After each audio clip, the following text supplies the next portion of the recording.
Канашском дворце культуры прошли прослушивания в Чувашскую театральную студию для последующего обучения на целевом актерском курсе в Театральном институте имени Бориса Щукина.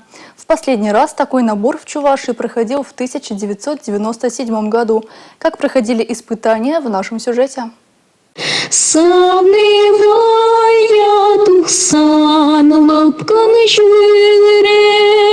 Видеть тебя и нечаянно влюбиться. It's not my family, in your head,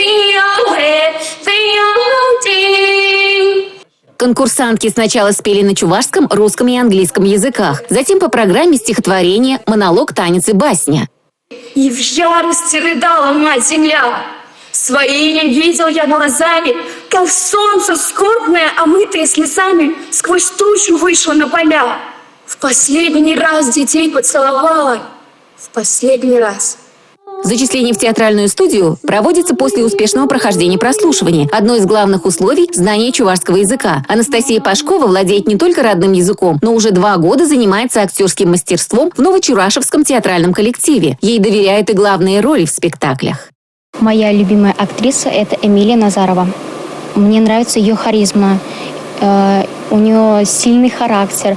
И именно поэтому я хочу равняться на ее. Я бы хотела сниматься в кино больше всего. И в театре тоже мне выступать очень нравится. Театральный десант высадился практически во всех округах республики. Помимо творческих испытаний, еще одно обязательное условие – хорошие результаты ЕГЭ по русскому языку и литературе. Набор для молодежи от 16 лет до 21 года на целевой актерский курс в Театральный институт имени Бориса Щукина в республике пройдет впервые. Мы с волнением и с нетерпением ищем молодые таланты по всей нашей Чувашской республике и не только. За пределами Чувашии, которые хорошо владеют чувашским языком, молодые люди могут прийти к нам на прослушивание в наш Чувашский академический театр. Театральный набор объявляется со следующего года. В 2025 году приедут москвичи от театрального училища имени Щукина. Они будут выбирать.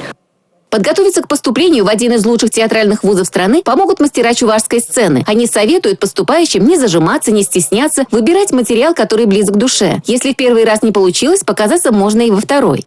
Это прежде всего данное Богом. Это природа. Это чувство сцены.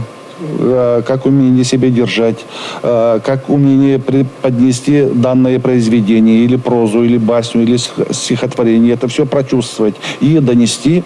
Бесплатные подготовительные курсы в Чувашском драмтеатре стартуют с сентября текущего года. Занятия будут проходить по субботам. Для записи на прослушивание нужно заполнить анкету по ссылке на сайте театра. Надежда Морозова, Николай Марков, Национальное телевидение Чувашии.